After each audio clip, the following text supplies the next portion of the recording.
कुछ पैक्स हैं जो लाइसेंस लिए हैं लेकिन अभी तक आगे क्रियाशील ज़्यादा नहीं हुई है, उसको हम लोग मोटिवेट कर रहे हैं और लोग चाह रहे हैं कि ज़्यादा से ज़्यादा किसान को इसका लाभ मिले।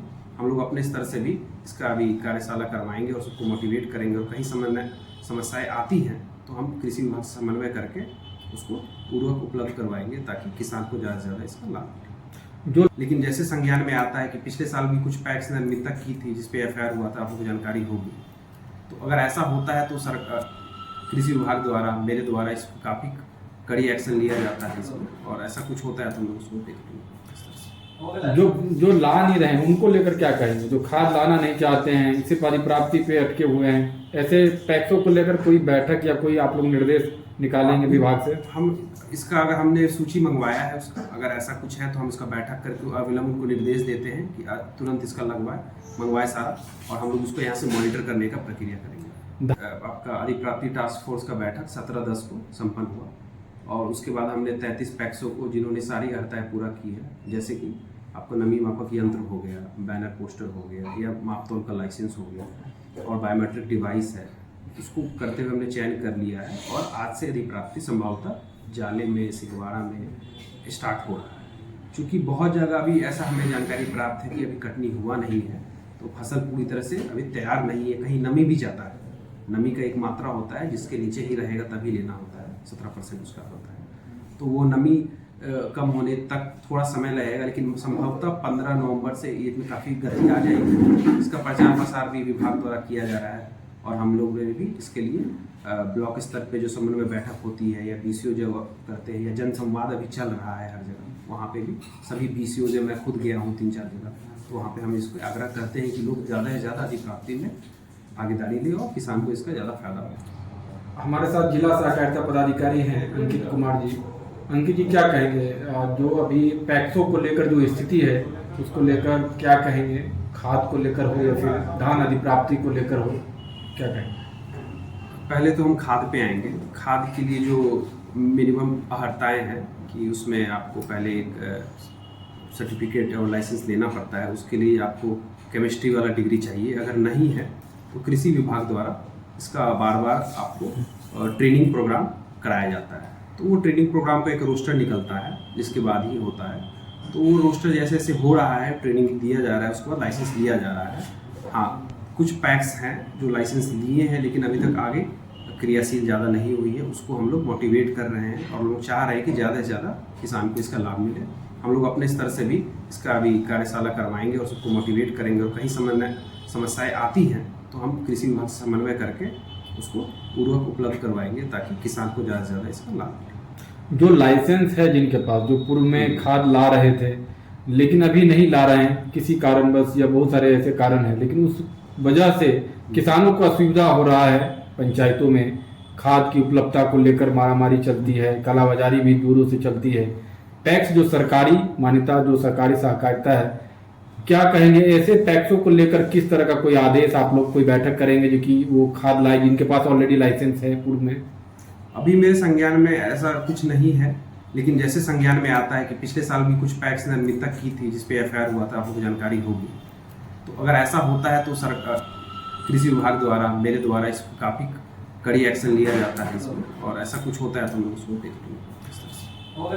जो ला नहीं रहे हैं उनको लेकर क्या कहेंगे? जो खाद लाना नहीं चाहते हैं, इसे परिप्राप्ति पे अटके हुए हैं, ऐसे पैक्सों को लेकर कोई बैठक या कोई आप लोग निर्देश निकालेंगे विभाग से? हम इसका अगर हमने सूची मंगवाया है उसका, अगर ऐसा कुछ है तो हम इसका बैठक करके अविलंब उनको निर्देश देते हैं कि तुरंत इसका मंगवाए सारा, और हम लोग उसको यहाँ से मॉनिटर करने का प्रक्रिया करेंगे। धान अधिप्राप्ति को लेकर जो है, अभी तो आप लोग को जो भी लक्ष्य मिला है या नहीं मिला है, जो भी स्थिति है, प्रदेश को लक्ष्य मिल गया है, धान अधिप्राप्ति को लेकर किस तरह से जिला में कितने पैक्सों को आप लोगों ने ये किया है, इसमें सूचीबद्ध किया है? जिला पदाधिकारी की अध्यक्षता में आपका अधिप्राप्ति टास्क फोर्स का बैठक 17/10 को संपन्न हुआ, और उसके बाद हमने 33 पैक्सों को जिन्होंने सारी अर्हताएँ पूरा की है, जैसे कि आपका नमी मापक यंत्र हो गया, बैनर पोस्टर हो गया, या मापतौल का लाइसेंस हो गया, और बायोमेट्रिक डिवाइस है, इसको करते हुए हमने चयन कर लिया है। और आज से अधिप्राप्ति संभवतः जाले में, सिगवाड़ा में स्टार्ट हो रहा है। चूँकि बहुत जगह अभी ऐसा हमें जानकारी प्राप्त है कि अभी कटनी हुआ नहीं है, तो फसल पूरी तरह से अभी तैयार नहीं है, कहीं नमी भी जाता है। नमी का एक मात्रा होता है जिसके नीचे ही रहेगा तभी लेना होता है। 17% उसका होता है। तो वो नमी कम होने तक थोड़ा समय लगेगा, लेकिन संभवतः 15 नवंबर से इसमें काफ़ी गति आ जाएगी। इसका प्रचार प्रसार भी विभाग द्वारा किया जा रहा है और हम लोग भी इसके लिए ब्लॉक स्तर पे जो समन्वय बैठक होती है या BCO जो करते हैं या जन संवाद अभी चल रहा है हर जगह, वहाँ पे भी सभी BCO जो मैं खुद गया हूँ 3-4 जगह, तो वहाँ पे हम इसको आग्रह करते हैं कि लोग ज़्यादा से ज़्यादा अधिप्राप्ति में भागीदारी ले और किसान को इसका ज़्यादा फायदा हो। तो अभी तो 33 समिति ही चयन हो सकी है, लेकिन इसके बाद अभी फिर से अगले सप्ताह में प्रस्तावित हमारा बैठक होगा, उसमें हम और मोटा मोटी 100 समिति को लेके जाएंगे जो अर्हता पूरा कर रही है। जैसे जैसे अर्हताएँ पूरा कर रही हैं वो प्रस्ताव भेज रही है, प्रस्ताव जांच हो रहा है, उसके बाद ही उनका चयन किया जाएगा। तो धान अधिप्राप्ति में हम लोग कई बार देखे हैं कि जिस पंचायत में उपज भी नहीं हो रहा है, कई वर्षों से बाढ़ प्रभावित रहा है, या वहाँ के किसान जो है धान की फसल करते ही नहीं है वर्षों से, वहाँ से भी हम लोग देख रहे हैं कि अधिप्राप्ति टैक्स करते हैं अनंत फनन तरीके या किसी तरीके से। ऐसे पंचायतों को लेकर क्या कोई आप लोग कोई दिशा निर्देश तय करेंगे? नहीं, हमें जो प्रोडक्शन है उपज का रिपोर्ट हमें जिला कृषि कार्यालय से प्राप्त होता है, उसके अनुरूप ही हम उसे लक्ष्य देते हैं। तो अगर कभी ऐसा हो नहीं सकता है कि प्रोडक्शन शून्य है और अधिप्राप्ति हो जाए, क्योंकि वो लॉगिन पे लेगा ही नहीं, हम लोग को लॉगिन होता है, कुछ ना कुछ उसका हमें जिला कृषि कार्यालय से उसका लक्ष्य प्राप्त होगा, उसके अंदर ही अधिप्राप्ति करना है। मान के चलिए 100 उसका उपज है तो हम 99 तक ही अधिप्राप्ति कर सकते हैं, तो हम लोग क्रॉस नहीं कर सकते, क्रॉस होने रेड हो जाएगा, वो होगा ही नहीं। तो अगर आपके लेकिन संज्ञान में अगर ऐसा कुछ है तो हमें वो उपलब्ध कराएं, उसका साक्ष्य दें, हम उस पर कार्रवाई करेंगे। अगर ऐसा हुआ है पहली भी अनियमितता तो हम उसको फाइल में देखेंगे। बट मेरे जितना प्रक्रिया है उसके तहत कभी उपज 0 के साथ अधिप्राप्ति नहीं। बात करें सहकारिता मंत्रालय को लेकर, जिसके मंत्री अमित शाह जी हैं, कितना बदलाव आया है मंत्रालय के बाद? कितना आप लोग सहकारिता को लेकर कितना विस्तारवाद यहाँ दरभंगा में वर्षों से जो बैंक है सहकारिता को लेकर यहाँ पे नहीं है, जो उपस्थिति है, किस तरह का बदलाव हुआ है, किस तरह के कार्य? कृषि सहकारिता मंत्रालय बनने के बाद काफ़ी गति से कार्य हो रहा है, भारत सरकार के द्वारा भी और बिहार सरकार के द्वारा भी। इस क्षेत्र में काफ़ी सारी योजनाएं, कुछ 48 योजनाएं अभी भारत सरकार द्वारा स्वीकृत की गई है, और उसमें से कुछ योजनाएं जो महत्वपूर्ण है, जैसे पैक्स कम्प्यूटराइजेशन। दरभंगा जिला में भी अभी संभवतः 60 पैक्स कम्प्यूटराइजेशन में चयन हो गया है और हर महीना ही हम उसको चयन कर रहे हैं। उसके तहत पैक्स को कंप्यूटर मिलेगा, हार्डवेयर मिलेगा और ऑनलाइन सब प्रक्रिया हो जाएगा। कैसे आप बैंक में अकाउंट खोलते हैं, सब कुछ ऑनलाइन रहता है, वैसे पैक्स को कर देना है और मॉनिटरिंग होगा यहाँ से मुख्यालय से, और एक एक चीज़। अभी जो समस्याएं हैं कि हम लोग फील्ड में जाते हैं, कभी पैक्स के पास कोई रिकॉर्ड नहीं रहता है, उसका समस्या हट जाएगा। इस कारण से पैक्स एक फंक्शनल बनेगा और उसमें ऑडिट होगा और वायबिलिटी बढ़ेगा। ऑडिट होने से फायदा ये होगा कि उसमें फिर लोन का प्रावधान, ऋण का प्रावधान होगा।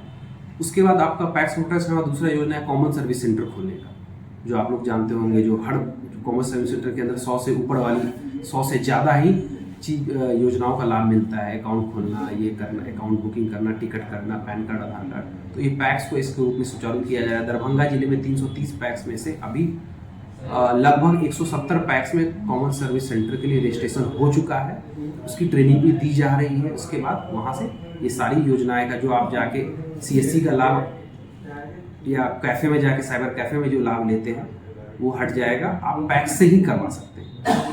तो ये एक दूसरा हो गया। उसके बाद बहुत सारी योजनाएं हैं, जैसे जन औषधि केंद्र। आपको जान के खुशी होगी, दरभंगा जिले में हमने 3 पैक्सों का चयन करके जन औषधि केंद्र खोलने के लिए कर दिया है। एक अलीनगर में है, एक आपका बिरौल में है और एक आपका हायाघाट में है। तो ये 3 जन औषधि केंद्र खुल जाएगा तो आपको एक उचित दाम, आपको दवाई लेने में आसानी होगा। उसके बाद अभी पेट्रोल पंप खुलने जा रहा है, लेकिन दरभंगा जिला में चूंकि इसका अभी ओपनिंग नहीं किसी कंपनी ने भेजा है तो यहाँ पे नहीं खुल रहा है। और बहुत सारी योजनाएं हैं। इसके बाद आप देख लीजिएगा, पैक्स को बहुउद्देश्य से बनाना है, मल्टी सर्विस सेंटर के रूप में खोलना है।